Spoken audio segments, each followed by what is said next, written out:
సమగ్ర డిజిటల్ పర్యావరణ వ్యవస్థ ద్వారా పాలన జవాబుదారీతనం పౌరుల భాగస్వామ్యాన్ని ఆధునీకరిస్తామని ఈ చట్టం ద్వారా చెప్తా ఉన్నారు అధ్యక్ష.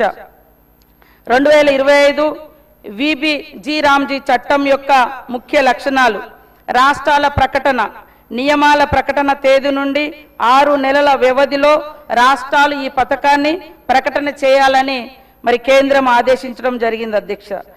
అదేవిధంగా నిధుల విధానం, నిధులు ఇప్పటి వరకు 100% కేంద్ర ప్రభుత్వం మహాత్మా గాంధీ గ్రామీణ ఉపాధి హామీ పథకంలో 100% కేంద్ర ప్రభుత్వమే నిధులు విడుదల చేసేది అధ్యక్ష. ఇప్పుడు కొత్త చట్టంలో కేంద్ర ప్రభుత్వం రాష్ట్రాల మధ్య నిధుల భాగస్వామ్య విధానం 60-40 లాగా 60-40 లాగా ఉండాలని, 60% కేంద్రం 40% ఇప్పుడు రాష్ట్రం భరించాలని ఈ చట్టం చెప్తుంది అధ్యక్ష. దీని ప్రకారం చూస్తే మనము గతంలో ఉన్న చట్టం 100 రోజులు కేంద్ర ప్రభుత్వం ఇస్తే ఇప్పుడు 125 రోజులు పెంచినమని చెప్పినప్పటికీ ఈ నిష్పత్తి ప్రకారంగా చూసినప్పుడు 75 రోజులు మాత్రమే కేంద్రం పైన భారం పడుతుంది, 50 రోజులు స్టేట్ గవర్నమెంట్ మీద భారం పడుతుంది అధ్యక్ష.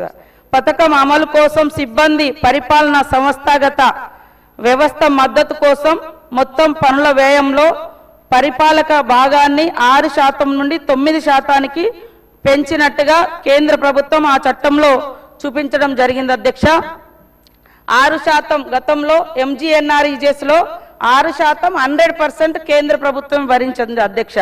ఇప్పుడు మరి 60-40 రేషియోలో 9% పెంచిన దాంట్లో మనం చూసినప్పుడు కేంద్రం మీద కేవలం 5% మాత్రమే భారం పడుతుంది అధ్యక్ష. ఈ పరిపాలనా విభాగానికి సంబంధించినటువంటి సాలరీస్ కానీ అడ్మినిస్ట్రేషన్కి సంబంధించి కానీ. అదేవిధంగా సాధారణ కేటాయింపులకు సంబంధించి కేంద్ర ప్రభుత్వం ప్రతి రాష్ట్రానికి లక్ష్య పరిమితులతో మరి అంటే కొన్ని షరతులతో కూడినటువంటి మిశ్రమ సూచిక ఆధారంగా నియమబద్ధ కేటాయింపులను చేస్తుంది అధ్యక్ష. ఆమోదించిన నియమావళి కేటాయింపుల కంటే ఎక్కువ ఖర్చు రాష్ట్ర ప్రభుత్వ బాధ్యతగా ఉంటుంది అధ్యక్ష.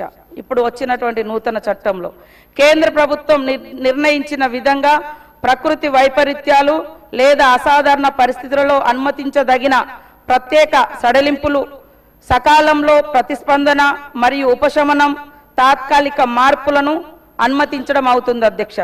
అదేవిధంగా వ్యవసాయ సీజన్ 60 రోజులు పనిలేని కాలంగా గుర్తించాలని మరి కేంద్ర ప్రభుత్వం రామ్జీ చట్టంలో పెట్టడం జరిగింది అధ్యక్ష. వ్యవసాయ కార్మికుల లభ్యతను నిర్ధారించడానికి రాష్ట్రాల ఆర్థిక సంవత్సరంలో 60 రోజుల వరకు ఉండే కాలాలను తెలియచేయాలి. విత్తనాలు వేసే కాలంలో అదేవిధంగా కోతల కాలంలో ఈ చట్టం కింద ఎలాంటి పనులను చేపట్టరావద్దని ఈ యొక్క రామ్జీ చట్టం తెలియజేస్తుంది అధ్యక్ష.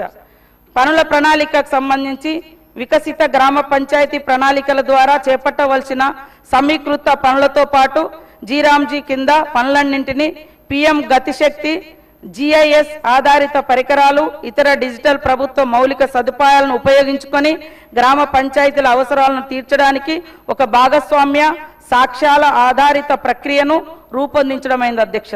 ఉత్పాదకత, స్థితి స్థాపకత పరివర్తన కలిగించే గ్రామీణ ఆస్తులను ఏర్పాటు చేసి వికసిత భారత్ 2047 విజన్తో అనుగుణంగా బ్లాకు, జిల్లా, రాష్ట్ర స్థాయిలో ప్రణాళికలను వికసిత్ భారత్ జాతీయ గ్రామీణ మౌలిక సదుపాయాల స్టాక్లో సమగ్రపరచాలి అధ్యక్ష. ఇంతకుముందేమో గ్రామ పంచాయతీలు వాళ్ళకేం కావాలో వాళ్ళు నిర్ధారించి పైకి పంపేది. ఇప్పుడు అక్కడ వాళ్ళు ఏం చెప్తారో అది మీరు అమలు చేయాలని పైనుంచి ఇప్పుడు పెట్టినటువంటి చట్టంలో ఉంది అధ్యక్ష. అమలు ముసాయిదా గ్రామ పంచాయతీ ప్రాథమికంగా అమలు బాధ్యతను పోషిస్తుంది అధ్యక్ష. గ్రామ సభ పనులన్నింటి అమలును పర్యవేక్షించి సమీక్షిస్తుంది అధ్యక్ష. బ్లాక్ స్థాయి ప్రణాళికలు ప్రతిపాదనల ఏకీకృతం చేయడం, సమీకరణను సులభతరం చేయడము, ఇంటర్మీడియట్ బ్లాక్ పంచాయతీలు, మండల పరిషత్తులు దృష్టి సారిస్తుంది అధ్యక్ష. జిల్లా పంచాయతీలు, జిల్లా పరిషత్తులు డిస్ట్రిక్ట్ ప్రోగ్రామ్ కోఆర్డినేటర్కు సహాయపడుతూ అమలు పర్యవేక్షణ కోసం సమగ్ర బాధ్యతను కలిగి ఉంటాయి. డిస్ట్రిక్ట్ ప్రోగ్రామ్ కోఆర్డినేటర్ జిల్లా స్థాయిలో కార్యక్రమాలన్నింటినీ అమలు పర్యవేక్షణ సమన్వయం కోసం బాధ్యత వహిస్తారు. ప్రోగ్రామ్ ఆఫీసర్ బ్లాక్ స్థాయిలో అమలు పర్యవేక్షణ సమన్వయం కోసం బాధ్యత వహిస్తారు. రాష్ట్ర గ్రామీణ రోజ్గార్ గ్యారంటీ మండళ్లు స్టీరింగ్ కమిటీలు చట్టంలోని నిబంధనలను సమీక్షించడం, పర్యవేక్షించడం, సమర్థవంతంగా అమలు చేయడం కోసం రాష్ట్ర గ్రామీణ రోజ్గార్ గ్యారంటీ మండళ్లను ఏర్పాటు చేయాలని ఈ చట్టం నిర్దేశించడం జరిగింది అధ్యక్ష.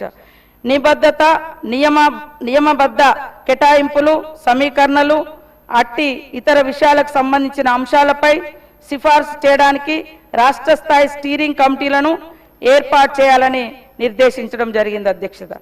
అదేవిధంగా తప్పనిసరి బయోమెట్రిక్ అటెండెన్స్, ఆస్తులకు geo tagging, real time MIS dash బోర్డులు, పబ్లిక్ డిస్క్లోజర్లు, సామాజిక తనిఖీలు, ఏఐ ఆధారిత ప్రణాళిక, పర్యవేక్షణ, ఫిర్యాదుల పరిష్కార యంత్రాంగం అధ్యక్ష.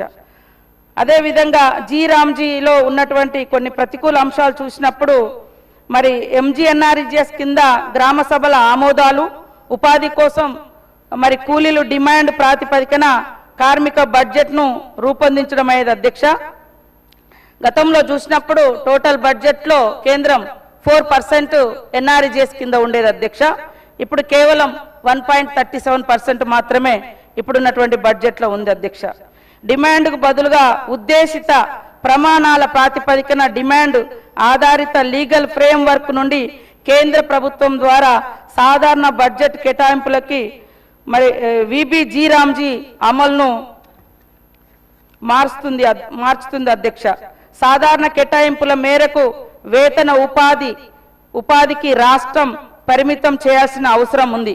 నిధుల విధానంలో మార్పు, ఎన్ఆర్ఈజీఎస్ కింద 100% వేతన అంశానికి 100% కేంద్రం ఇచ్చేది అధ్యక్ష. 75% మెటీరియల్ అంశానికి కేంద్ర ప్రభుత్వం నిధులను అందిస్తుంది అధ్యక్ష ఎన్ఆర్ఈజీఎస్ కింద.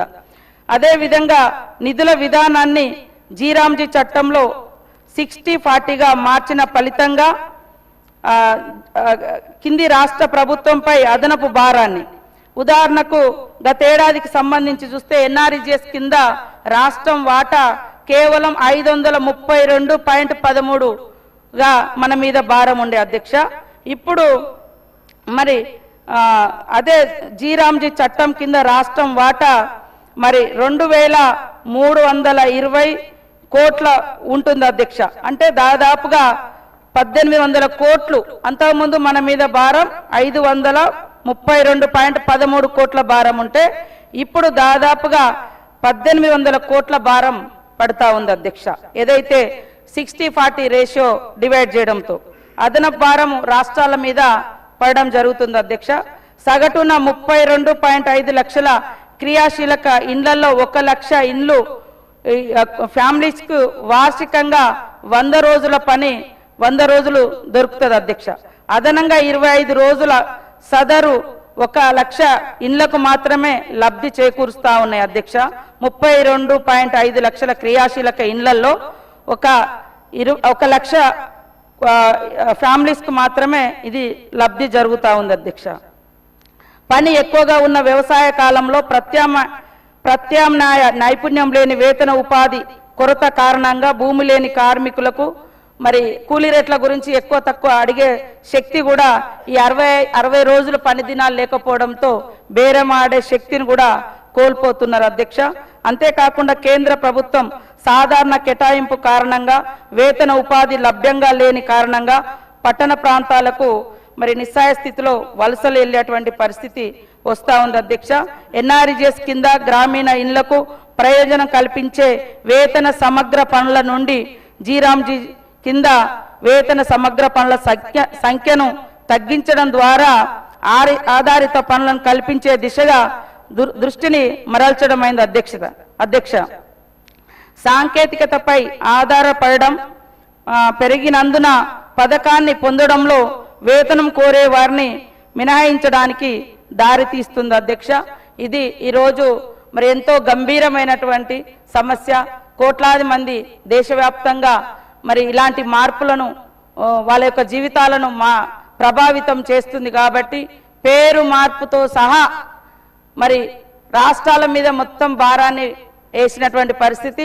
మనకు లాస్ట్ ఇయర్ చూస్తే వేతనాలలో కానీ పని కల్పించడంలో కానీ రాష్ట్రాల మీద ఎలాంటి భారం లేదు అధ్యక్ష. 100% కేంద్ర ప్రభుత్వమే భరిస్తూ వస్తుంది MGNRGS కింద. కానీ ఈరోజు కొత్త చట్టం చూసినప్పుడు పేరు 125 రోజులు పెరిగినట్టుగానే ఉంది. కానీ అందులో 60-40 రేషియో పెట్టిన తర్వాత ఒక్క రోజు కూడా మన మీద భారం ఉండేది కాదు ఇంతకుముందు. ఇప్పుడు 50 రోజులు మనమే పని కల్పించాలి. దాంట్లో మరి 40% అన్ని రకాలుగా భారాన్ని, ఆర్థిక భారాన్ని మీరే మోయాలి అని కేంద్రం తెచ్చుకొచ్చినటువంటి నూతన చట్టంలో ఉంది అధ్యక్ష. అందుకనే ఈరోజు అందరూ సభ్యులు రాజకీయాలకు అతీతంగా పేదలను దృష్టిలో పెట్టుకొని ఒక మంచి చర్చకు మరి ఆమోద ముద్ర వేసి పాత చట్టాన్ని, అదేవిధంగా ఈ దేశం కోసం పోరాడినటువంటి మహనీయుడు తన జీవితాన్ని దారబోసి ఎలాంటి స్వార్థం లేకుండా ఒంటి మీద సరైనటువంటి మరి అంగి కూడా వేసుకోకుండా సేవ చేసినటువంటి మహాత్ముని పేరును కొనసాగించాలని ఈరోజు మీ ముందు చర్చకు పెట్టడం జరిగింది అధ్యక్ష. ధన్యవాదాలు. శ్రీ విజయ రమణారావు గారు.